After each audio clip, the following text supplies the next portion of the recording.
Nothing you eat or drink is neutral. It's either feeding inflammation or fighting inflammation. And inflammation is the gateway to chronic disease.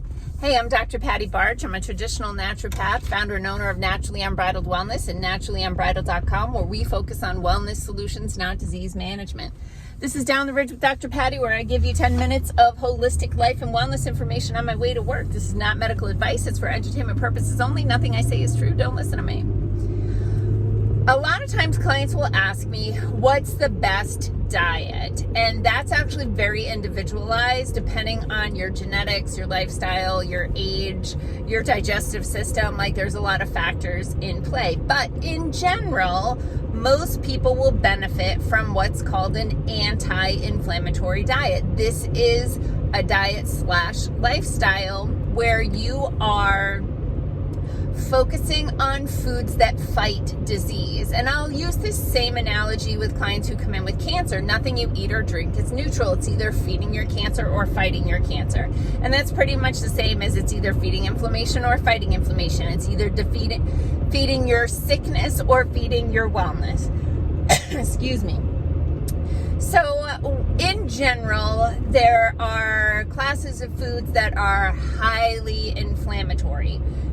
These are processed foods for the most part. There's some natural foods as well, but in general, processed foods. There's no processed foods out there that are made in a manufacturing facility, made with genetically modified ingredients, irradiated, preserved, artificially colored and flavored, right? All of those things feed disease. So I call those anti-nutrients.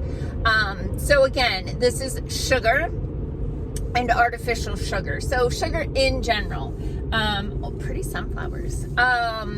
So sugar in general, I'm not saying like you should never have any sugar. I'm saying use nature as a guide. It would be really awesome in nature if you stumbled across some honey, or, maybe figured out that you could make maple syrup. Isn't it kind of interesting that people figured out they could make maple syrup? Now that you think about it, like, hey, there's a tree. I'm going to stick a pipe in it, drain its blood, boil it, and it's going to be a delicious concoction, right? It's bizarre. But I don't know, people figure that stuff out. Anyway, if you're going to eat sugar, it should definitely be small amounts and a natural sugar in its natural form. Stevia is one of these things that has been totally bastardized by the food industry. Stevia or stevia is an herb, and it is a sweet tasting herb. And if you take the herb itself and you take a leaf off the herb and you put it in your tea, it will provide some sweetness to it. Or you put it in a bitter herbal tincture to add a little sweetness to it. The natural herb is sweet. However, stevia has been highly processed into these basically artificial sweeteners like Truvia, where it's chemically extracted, and then they do things like add artificial or natural blueberry flavor to it and things like that. So keep your diet as natural as possible. Eating brightly colored vegetables and fruits. So the color include the natural colors, not the Skittles colors. The natural colors have a variety of antioxidants in them. Think of oxidants, which are free radicals, as the things that cause the problems, and the antioxidants, like the fire extinguisher that puts out the inflammation. So you want to make sure that when you're looking at your plate, it's not full of beige carbohydrates, right? Or artificially colored foods, right? These artificial blueberry muffins with 47 different chemicals in them that leave your teeth feeling like you could take a rake over them.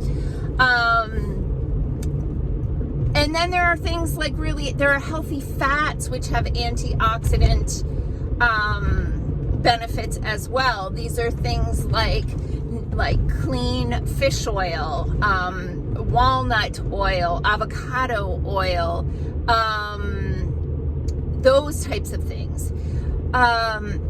So if you're looking to try an anti-inflammatory diet, I think the one I recommend the most to clients, mostly because of all of the available resources, the one I recommend most to clients is the Whole30 diet.